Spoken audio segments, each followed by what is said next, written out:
How was Nazi Germany for the Germans themselves?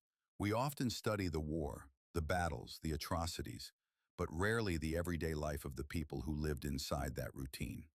From 1933 to 1945, Germany became a nation of fear and obedience, a place where propaganda replaced truth, where loyalty was survival, and where the line between belief and coercion blurred completely.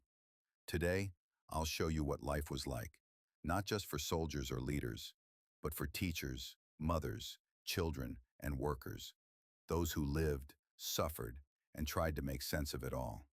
When Adolf Hitler became chancellor on January 30th, 1933, Germany was broken. Unemployment had reached nearly 6 million.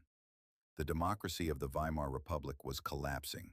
Hunger, debt, and humiliation after World War I haunted daily life. So when the Nazis promised jobs, pride, and national unity, many people were ready to believe. Within months, the transformation was complete. Opposition parties were banned, the press was censored, civil rights were suspended under the Reichstag fire decree in February 1933. The Nazis called it a rebirth. In truth, it was the death of freedom. But early on, life looked better for many. By 1936, unemployment dropped below 1 million. Massive public works projects, the Autobahn, rearmament factories, and housing gave people jobs and hope. Posters showed smiling workers and strong families. The message was everywhere. Germany is rising again. Hitler's regime sold the dream of the Volksgemeinschaft, the people's community. It promised unity, strength, and belonging, but only for those who fit the Nazi ideal. If you were Jewish, Roma, disabled, gay, or politically opposed, that same promise became a sentence. By 1935, the Nuremberg laws stripped German Jews of citizenship.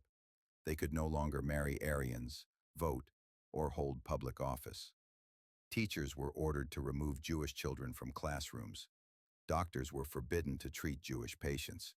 Even neighbors were warned not to associate with them. And most Germans didn't protest, not because they all agreed, but because they were afraid. Even schools became weapons of ideology. Teachers swore oaths to Hitler in 1934. Those who refused were dismissed. Around 20% of teachers lost their jobs or were replaced by Nazi loyalists. Every lesson was rewritten to serve propaganda. History glorified German conquests. Biology promoted racial hierarchy. Students were taught that Aryans were superior, and Jews were the root of every national problem. By 1936, the Hitler Youth was effectively mandatory. Boys were trained for war, girls for motherhood. They marched, sang, and learned to report anyone, even their parents, who criticized the regime. Imagine growing up in a world where even your childhood was engineered for obedience. This was not education. It was indoctrination.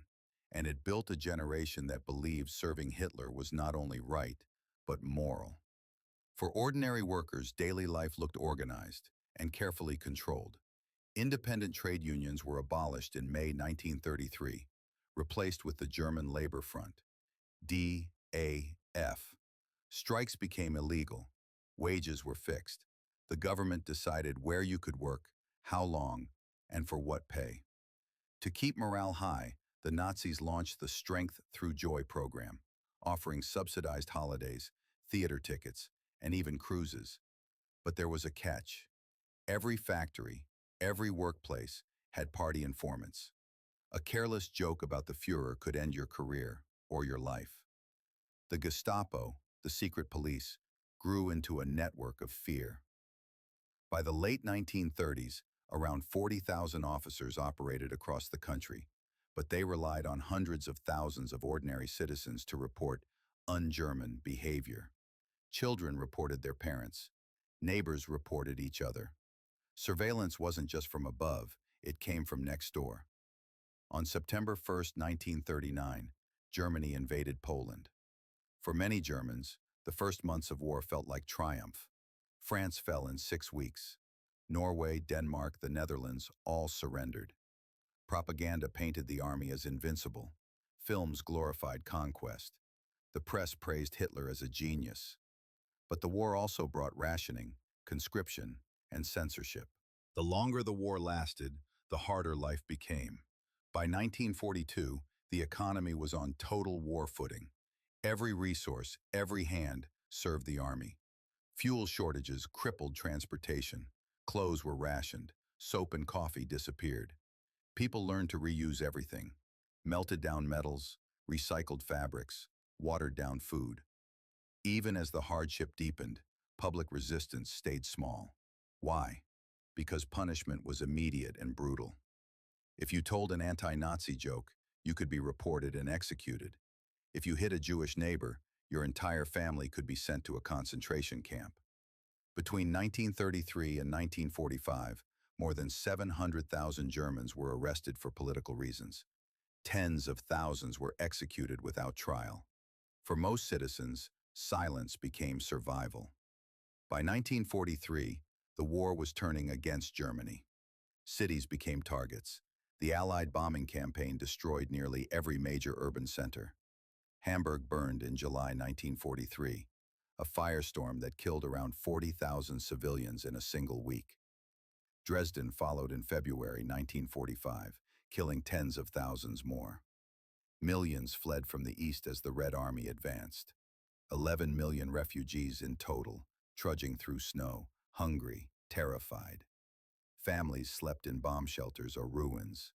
Children scavenged for food. Disease spread through overcrowded basements. The once proud people's community now shared only hunger and loss. The regime responded with denial. Goebbels demanded total war, insisting that sacrifice would bring victory.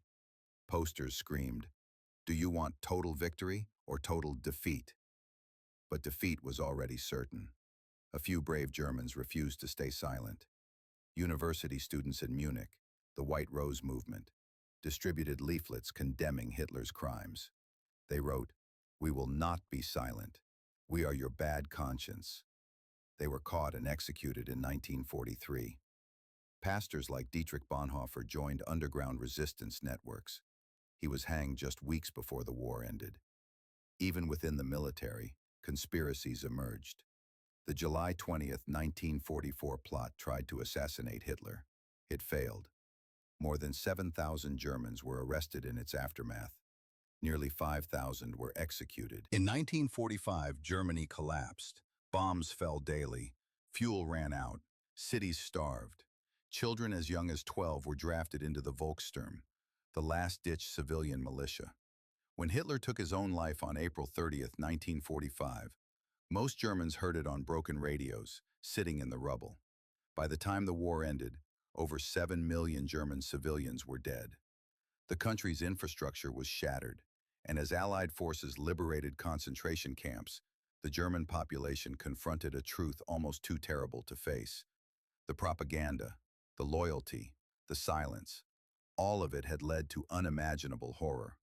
When the Allies showed the camps to the public, shock turned to disbelief, then to guilt. Post-war surveys in 1946 revealed that nearly half of Germans still thought Nazism had been a good idea, badly carried out. That's how deep propaganda had gone. 12 years of indoctrination didn't vanish with surrender. Life in Nazi Germany was not just about oppression, it was about manipulation.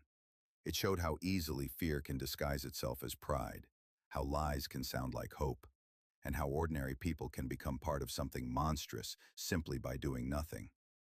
So, what was life like for the Germans in Nazi Germany? It was survival inside a system that rewarded obedience and punished conscience. A society where truth was rewritten, where teachers preached hate, where children spied on parents, and where silence was the only protection. It was a brutal reminder that tyranny doesn't always begin with violence. Sometimes, it begins with promises and the willingness to believe them. Understanding how ordinary people lived under tyranny is not about blame, it's about warning. Because history doesn't repeat itself, but it often rhymes. Subscribe for more and comment what you learned.